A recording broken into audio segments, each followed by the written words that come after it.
Alrighty, ladies and gentlemen, it is your favorite dark sorcerer here, and today I want to discuss a couple of things with you. First is I want to kind of give you a testimony of my personal testimony of my teacher who runs a Facebook group called the Lich's Army. Okay, and this group is a group of necromancy. Okay, for those of you interested in learning necromancy and becoming an apprentice or whatever of this man. Okay. Now,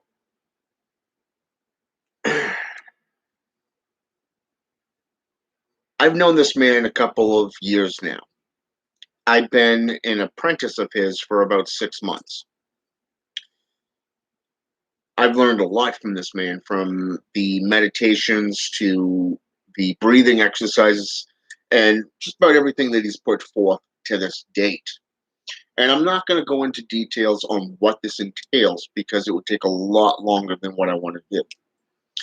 Second of all, I'm just not going to do a period. So, what I can tell you is that over the last 6 months, I've seen my magical journey within necromancy skyrocket. The rituals and rites that I've been performing as of late have been magnificent. I've been working with Santa Morte, Beloved Death, Holy Death, and the Bony Lady. Central American and South American cultures refer to her as Saint Death. But her mythology goes all the way back to Spain and Portugal. And so, I mean, there's a lot that goes into there. But so, yeah, I've been working with some very old deities, some very old demons, not only from the Goetia, the Ars Goetia, and Lovecraftian aspects of magic, dealing with Tiamat and the 50 names of Marduk. But a lot of these things, just experience, just working with them, doing root working with them is one thing. But when my brother, John Saunders, passed away last week,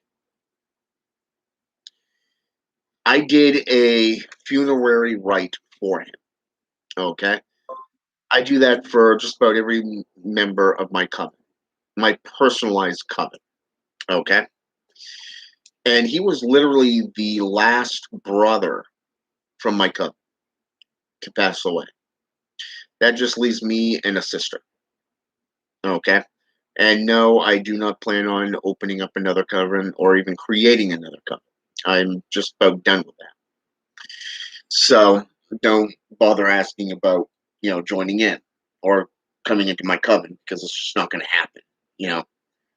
So, I mean, this coven's been in place for a very long time. And this is the second to third coven that I've created over 30 years. So I'm basically done with it. So, anyways, when I found out that my brother had passed away, I went in, I lit the candles, the incense, the sage, and I started. I went into a meditative state,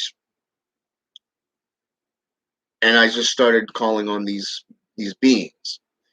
I contacted the lords and ladies of death from the underworld to Santa Morte to the current system that I work with within the Cabal, and I just went with it. I just went with it, and I really put my heart and soul into it. And I didn't really notice at the time how powerful a connection I had made. Okay, and it wasn't until I shared it with um, some very trusted people. Some very trusted people, my brothers and sisters, that one of them came back and said, "You might want to pay attention to this candle, but also the two jars on your altar table." And I said, "What do you mean?" And I was told, just go ahead and watch. And before you hit that play button, take a look at the screen. So okay, okay, I'll do that. So I get in there, I pull up the video, and a demon's finger is just like this across my camera screen. And that's just before I push play. It's a red finger with a very long fingernail, just like this. As you're looking at my finger, that's what I was seeing. Okay? That was right up front. And I was right there, and I didn't even see that.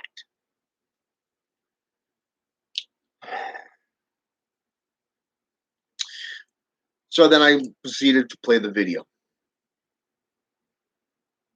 And as I was watching, I noticed the candle was going nuts. I mean, I'm talking nuts, chaotic.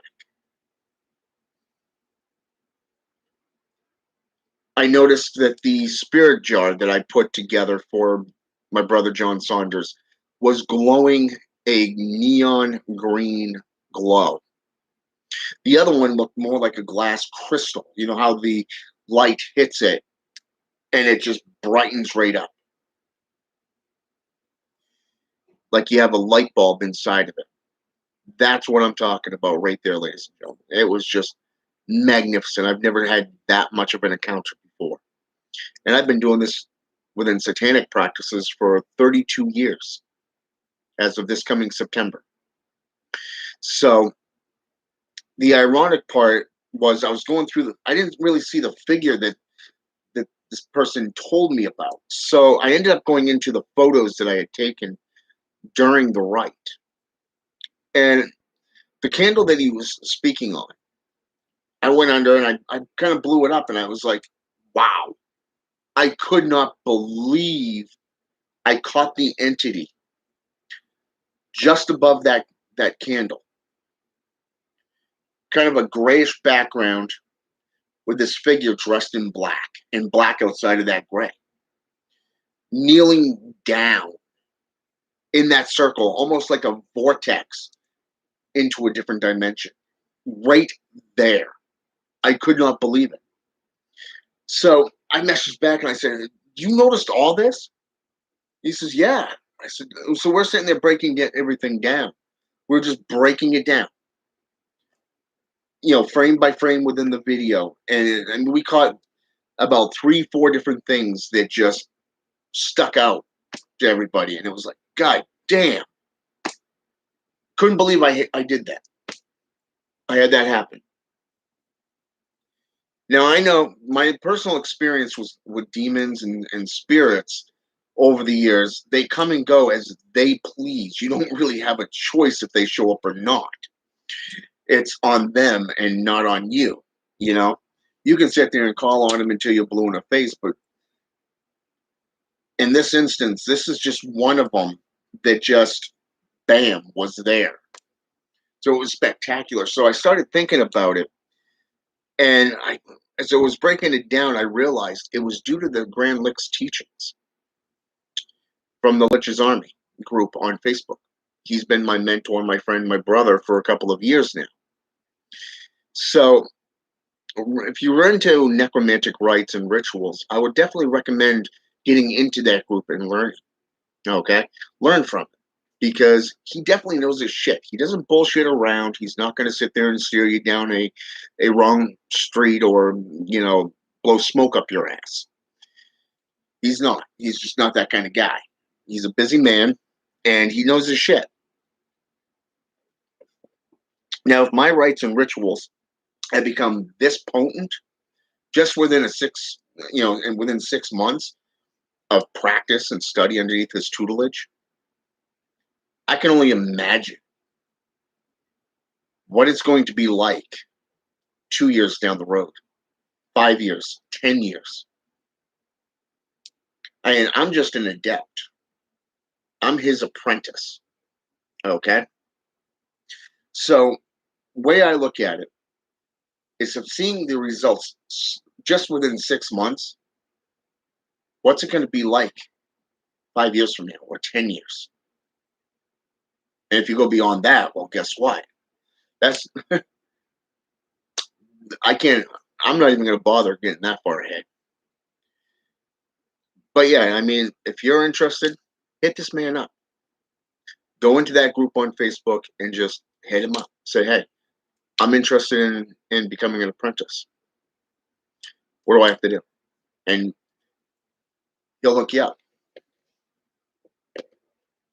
Second of all, because of this, I haven't really been posting a lot of videos since my brother John's funeral. His rite that I did last week, last Thursday night. One thing I do know is it has been hot as all hell since that day. You look at what's it was 400 plus people in British Columbia that's passed away due to the heat. You got the heat wave out in the Midwest, you know, Ontario, Washington area, and heading this way. I mean, this could be just an offshoot of that, for all I know. But it's too much of a coincidence that it's gotten this hot and humid that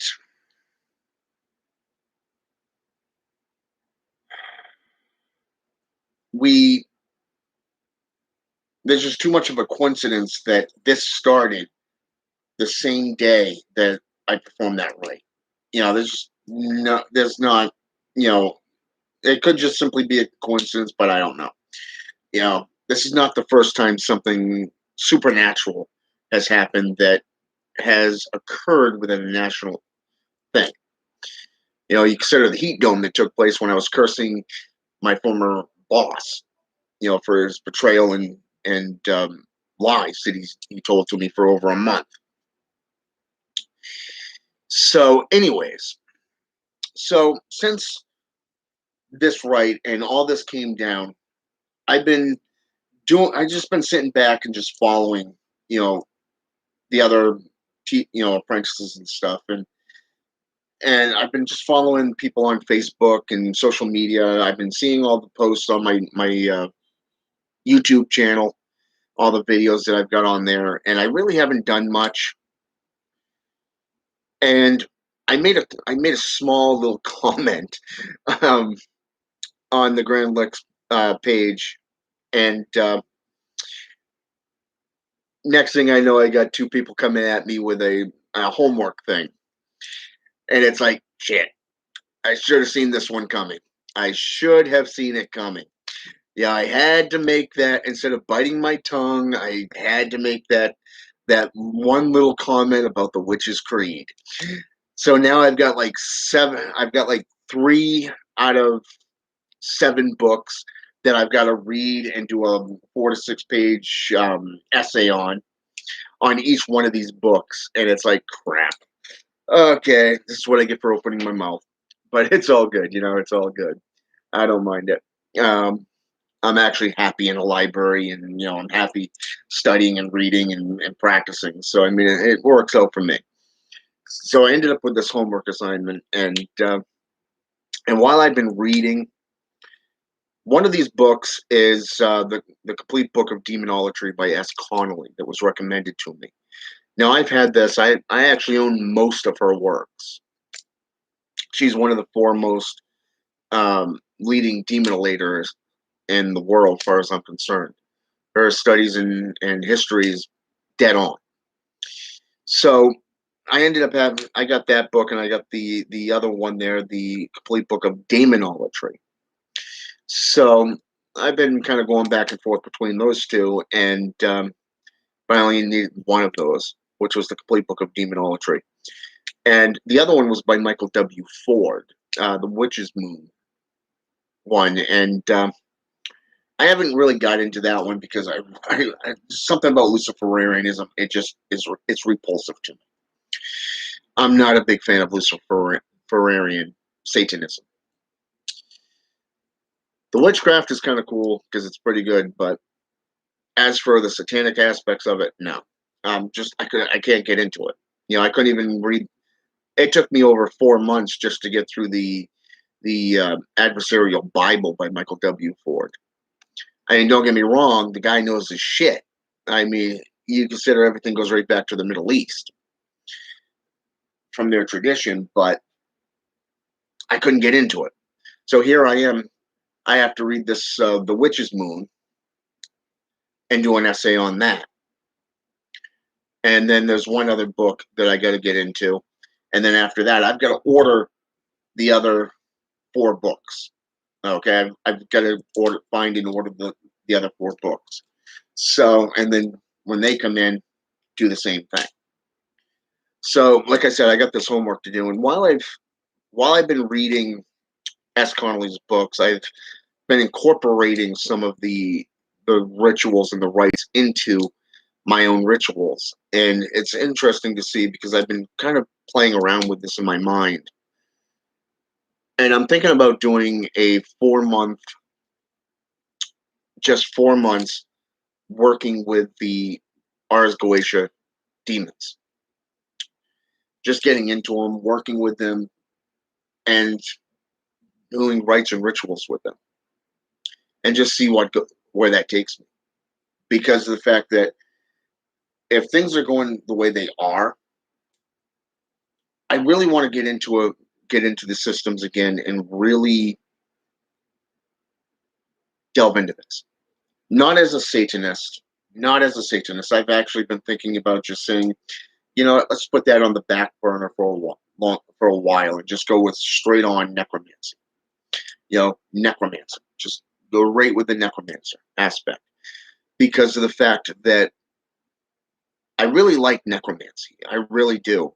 This path fits in with so many, from African Caribbean traditions to European traditions, even Middle Eastern traditions of spiritualism, calling on spirits such as the Orisha, the Loa, the Jinn, demons, going with the Wraith, the Vampire, the Banshee, the Hellhound, the Ghoul, even the Elven. I mean, seeing most people, they see 2 different sizes of the Elven, but there's actually a third portion that most people don't even realize. So getting into all this, when I first got into the Mazagiran system, it was very. It took me a long time just to find one of these beings because their names are different. So to see where I was way back then to see where I am now, how things have become more potent, more visible. I want to get back into working with these demons, working with my patroness. Let me see if I can't find a. There you go. Let me see if I can't get it to you. There we go. Much better. Lady Astaroth. Okay. Working with Astaroth. I've been working with Lucifer. I've been working with Beelzebub, and I've been working with Astaroth again.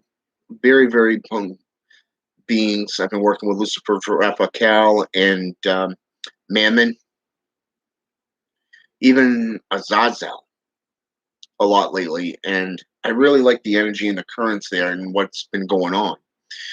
So I've been looking at the Ars Goetia, and I've been looking at the different aspects of the hierarchies. And I've been thinking about just going with it again. More so, I've been also adding in the legal laws, for an example, the threefold law of return, which is a wicked and pagan aspect, to that of, say, for an example, the the witch's creed, the witch's oath, getting back into that, seeing where the witch's pyramid, the witch's creed, and the witch's oath are all one thing, but in different geometric shapes. Every single religion or philosophy out there has these things in one state or another.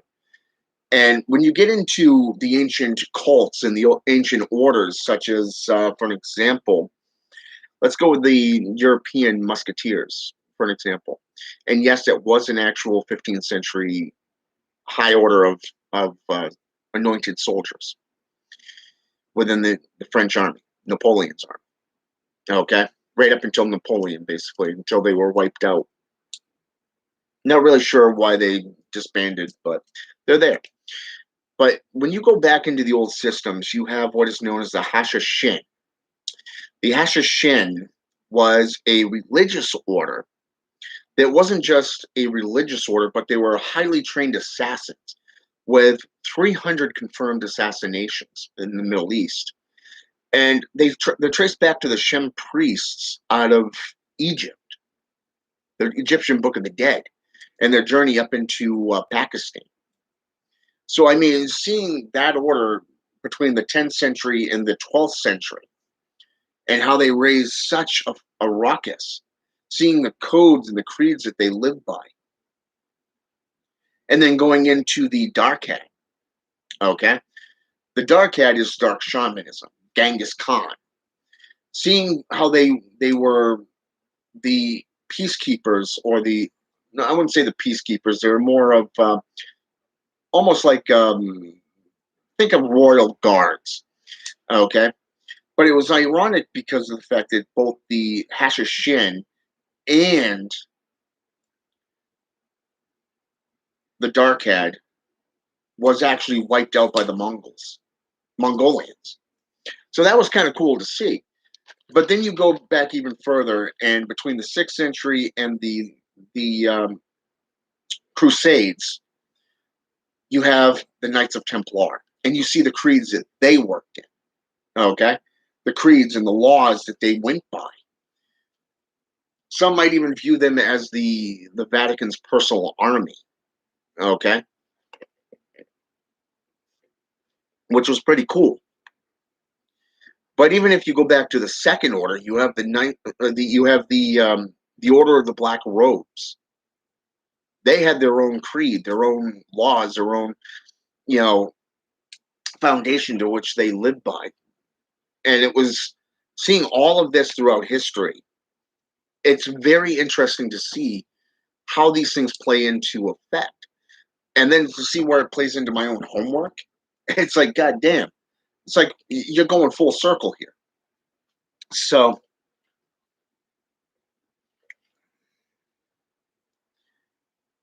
this is what I've been doing. I've been delving into history, mythology, getting into everything from religious foundations, such as the priesthood of Anubis, the cult of Artemis, the cult of Hecate, to those of European traditions, not just African. I've been going down into the Aztecs and the Incans. I've been looking at all of these religions and all of these philosophies over the last few days, just delving into the research, delving into my books, delving into Google, wherever I can find information on these things. And I'm keeping in mind, like I always do, if mythology and history does not align, okay, with the information coming forth, then I'm just disbanding it. I'm not even going to accept it. But if it does align with what these traditions are about and how they live their lives through this moral creed, I mean, you look at a creed that pagans go by. It's known as the Nine Noble Virtues. Okay, some of them actually go by this, and it's very cool because when you incorporate it into your own creed, you have a working system that works specifically for you. Now, this is a lot different from working with a coven or a foundation, a religious foundation. The Satanic Temple has been doing a lot of splashing within the political arena.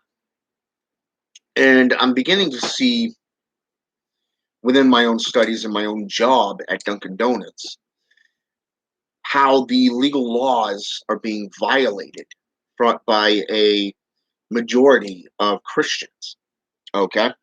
And it's interesting to see because I've already got my boss and my employer on at least a half a dozen, if not more, violations from the 1967 Civil Rights Act, Title VI, for an example. Just on that alone, you get into the religious discrimination, you get into the equal rights or the labor laws, and you see a whole bunch more. Now that I'm saying that, I can see why he's been staying away from me a lot. Because I'm not taking a shit anymore. Um, but yeah, there's a lot that's been playing into effect in this homework thing, and a lot of this stuff has been coming to light since I did that right for my brother John. So when I give my testimony about somebody's work, such as my teacher, my my elder within the Licks Army, I can tell you that this man knows his stuff. I can tell you that when he puts work forth for you to do, it's to benefit you, which means you got to get off your ass and actually do the fucking work. Okay, so with that said, over the next 4 months, I'm going to be working with the Goetic demons. Okay, I haven't quite figured out which system I'm going to work with because there is a lot of different levels and a lot of different hierarchies that's been put forth throughout the grimoires. I am thinking about the Ars Goetia, but I'm also thinking about the 72 Jinn. Okay, and for that, that's out of S. Ben's work. Okay, S. Ben Cayenne, the Black Magician, and he does know his shit. So I would recommend that you look him up too. He's a good brother and a good friend of mine. So when I tell you that somebody's worth your time and energy, I'm not blowing smoke out my ass. I'm not going to sit there and tell you to go do it. That's up to you to make that choice. There's a reason why it's called free will.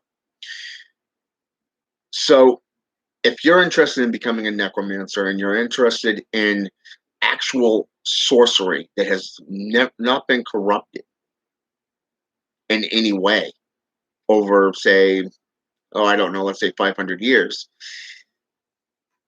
he's the man that you want to look up. You know, the Grand Lick, Kane Sorrell. Okay? Look him up. Get on Facebook, get into that group, apply to that group, and seek out his work. You can hire him for rituals. You can hire him for apprentice. You know, you can inquire about apprenticeship, or if you just need work done. Either way, look him up. I can honestly say that he's the one of the best teachers I've ever had. And trust me, I can only count them on one hand. One hand. That should tell you something. All right. And I noticed that Men Like Gods is on here. He's posted like three comments here. So let me just take a sec here. I've said my piece. So it's good to see you too, Men Like Gods. I was actually debating whether to continue doing videos or just disappear in general. I've actually decided to keep on doing videos because that's what John would have wanted. So let's see. I don't do Facebook. Are you and others on VK? What do you mean by VK?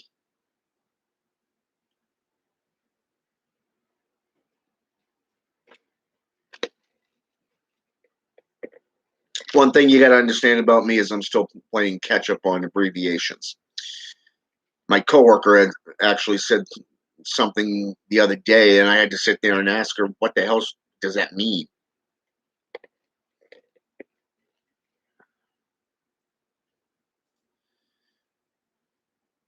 Oh, really? Alternative out of Russia? Huh. Thought there was only one Facebook company. Hmm. That's pretty cool. See, that's what I'm talking about. You learn something every day. So I didn't even know there was a Facebook alternative out of Russia called VK. Huh. Cool. I'll have to look into them. Okay, and then you mentioned something about S. Connolly has a habit of omitting certain rites and rituals from her trade paperback publications that appear in her numbered limited editions. Yeah, that's true. I've noticed that as well. But I've also had lengthy conversations with her too. And I can tell you that some of them actually make a lot of sense. And I went to her one day, and this is my personal testimony about her work. One of the times that I contacted her and we were talking, I asked her, I said, as somebody that's in the public eye, do you not get tired of being asked the same freaking questions over and over again and just simply repeating yourself until you're blue in the fucking face? You know, the fucking face. And she says, "See, that's why I do videos." I said, "What do you mean?" She says, "Because anytime somebody asks us one of these questions, I just share the video, share the link." And it's like quick, simple, and precise. Yeah, that actually makes a lot of sense. So yeah, that it does make a lot of sense doing that. And I've actually asked her about certain demons and certain rituals as well, which is kind of cool. And she's answered. She's always she even with how busy she is and doing her YouTube channel, being a how should I say this, a better half to her husband, running a publishing company and such, and writing books. She's always there to give information and advice. Every time I've contacted her, it's been prompt within a few hours.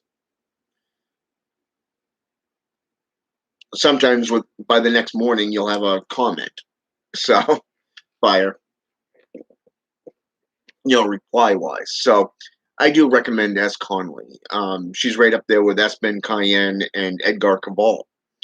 You know, and no, I'm not going um, how to become a living god. There's very few practitioners that are associated with that company that I do recommend and that I do talk to. Kendall Connor is one of them. This kid, being a father and a better half himself to his wife and a practitioner, he's pretty knowledgeable for a kid his age, but I think he's still learning as well. So I just wish I could be as half of a genius with technology that he is. Hell, with any of you guys, that's like a foreign freaking language to me. It took me literally 15 minutes. I updated my YouTube and everything, my privacy and everything for the security aspect yesterday, and it took probably about 15 minutes today. Once I logged into YouTube, just to get to where I can actually do a live video. 15 minutes. I had to figure the damn thing out. So when I tell you that, you should believe that because it's true. And then you have Mellow Sloth 29. Welcome to the channel. So yeah, so I mean, I've put out a lot of content over the last decade from my own personal studies, my own things that I've been researching, things that I've studied. I've even done book reviews. I've done live rituals over the last decade to the point where I'm just bored. I guess I don't know. So I mean, then I fell into this necromancy again, and like I said, it's taken me worldwide. It's taken me all the way up into Russia, which is Russian witchcraft. Which so it's kind of ironic that men of like gods actually brought up Russia, and then it took me right down into the African Caribbean traditions. As of late, I've been focused on Japanese folklore, their practices such as Bushido and Shintoism. Okay, Stoic.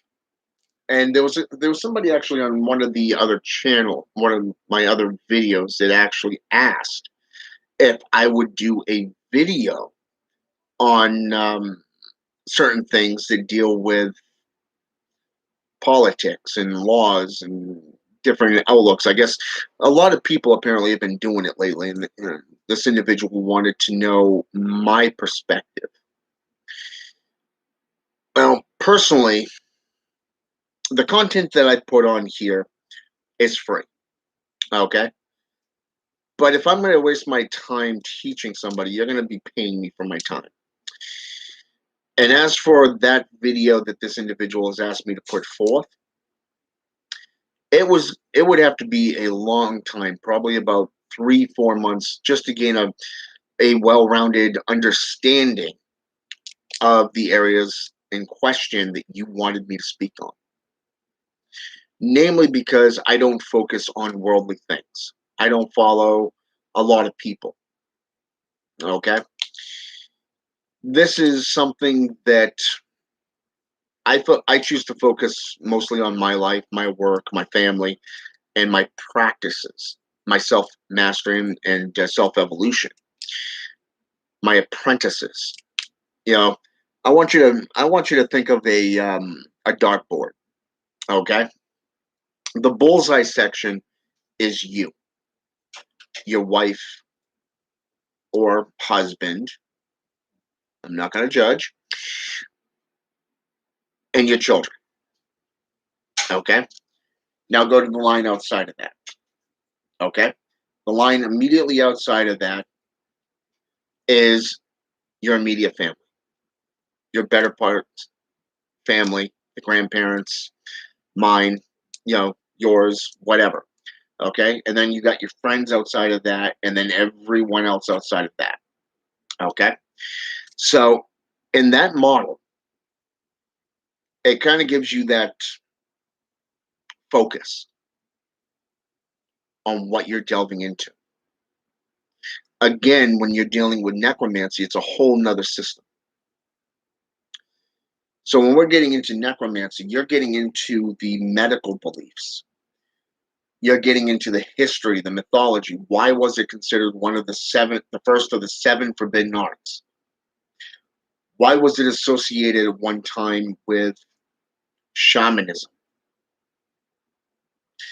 What were the practices and the tools that were utilized? Why was it banned, but yet legal for other people to do? You look at today, necromantic rites and rituals are being performed by the medical society. Okay? You look at the defibrillators, the drugs that they pump into your system to help stabilize your cardiovascular system. Okay? You look at everything to do with thanatology or necrology, for an example, and how it relates to necromancy. Okay? But yet, wait for it, you have to have a degree today in medical professions to be able to perform these rites. Whereas for thousands of years, necromancers did this stuff on a daily basis.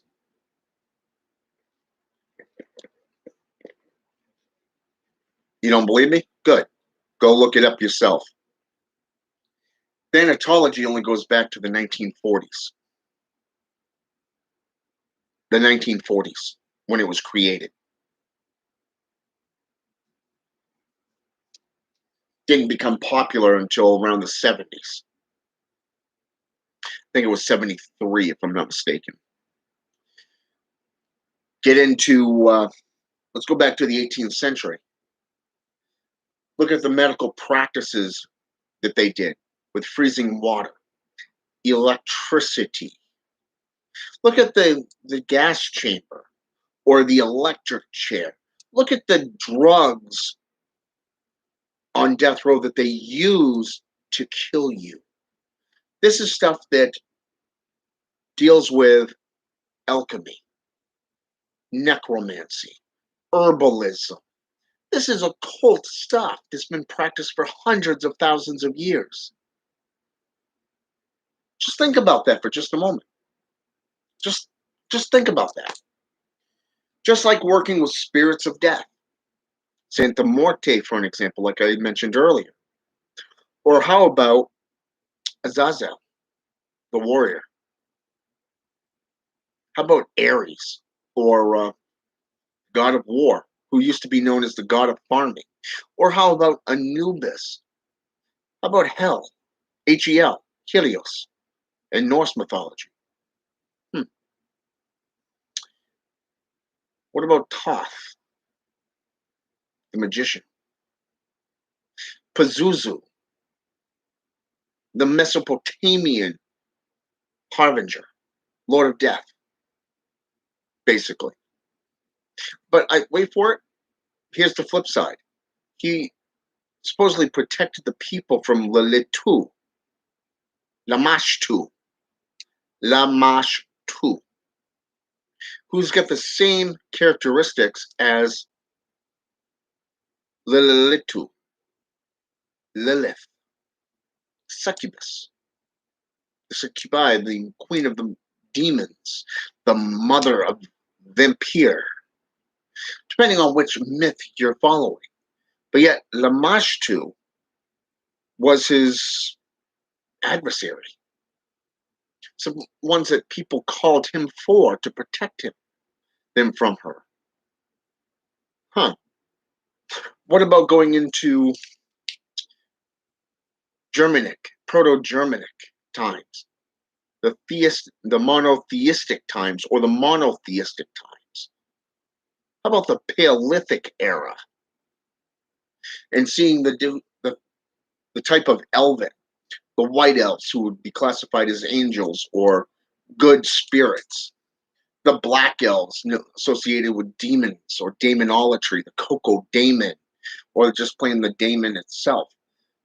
How about the Devi, the different types of Devi? How about the Jinn, depending on the region?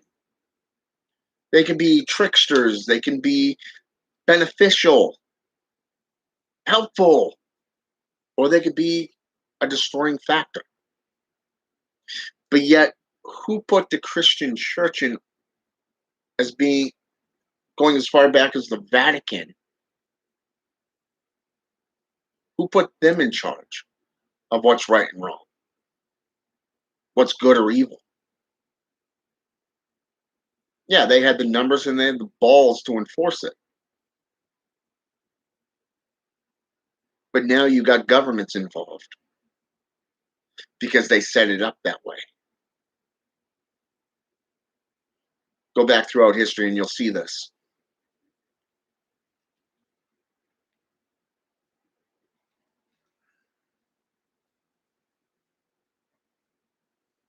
Oh yeah, that I believe that.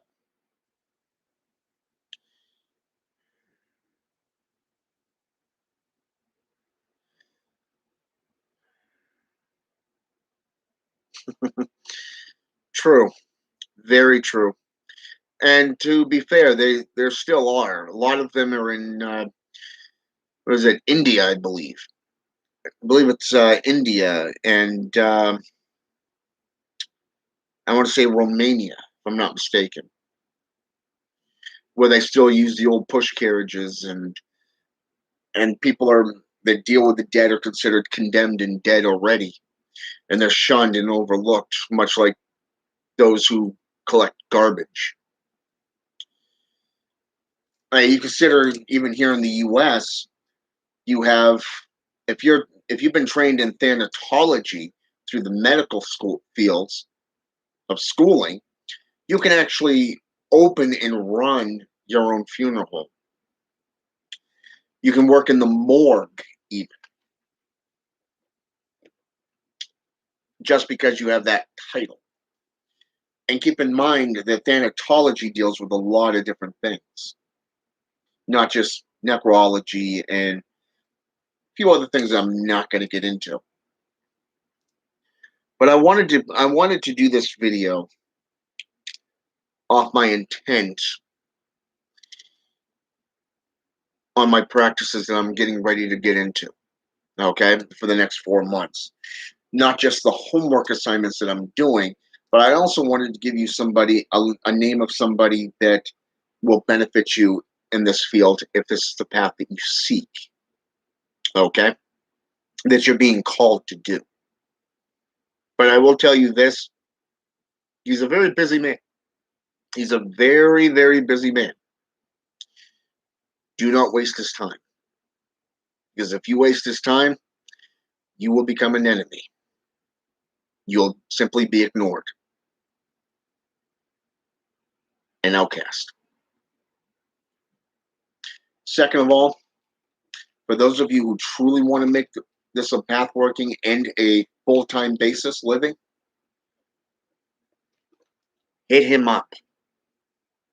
Just hit him up. Inquire. Get into that Facebook group. Petition him for apprenticeship. If you want to hire him for rituals, feel free. But I'm telling you right now, and I'm going to be honest with you, and I'm going to sit here and tell you point blank,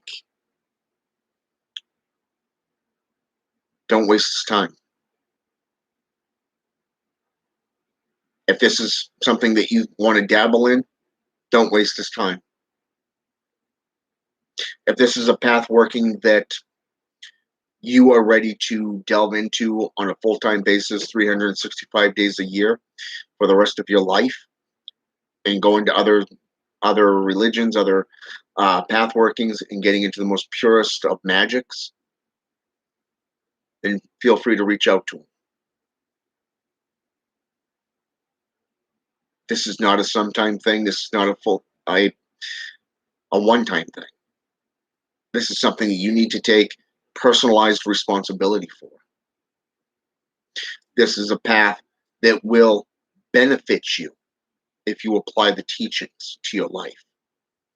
Like I said, I have been his friend now for a couple of years. Just a couple of years. I think it's been like maybe what's it been? 2 years, I think. 2.5 years. Yeah, I think it's been like 2.5 years now since I actually got in contact with him and started talking with him. And it's only been like the last 6 months that I've been his personal apprentice, learning from him. And I'm telling you, his shit is for real. It's very potent and it works. Seeing that firsthand from myself through my own ritual, that was something that was mind blowing. It's one thing for him to put forth the rituals for you to practice, to meditate, and to work on breathing exercises and a whole bunch of other things. But when you turn around and apply them to your own life, to your own rituals, that's when you really gain that insight of holy shit, this fucking works. This shit's for real. So I'm telling you right now, don't waste this time. If you are serious about it, get into it. Delve into it face first. Do that full on fucking belly flop. Reach out to him. Say, hey, I want to be a part of your group. I want to learn from you. I want to learn from you. And prove that you're working. Back up what you're saying. Back up what you're preaching. Show your work. I do. And I can't tell you how many people have come to me and say, your shit lately has been magnificent. And that's due to this man, this practitioner, this Grand Lich.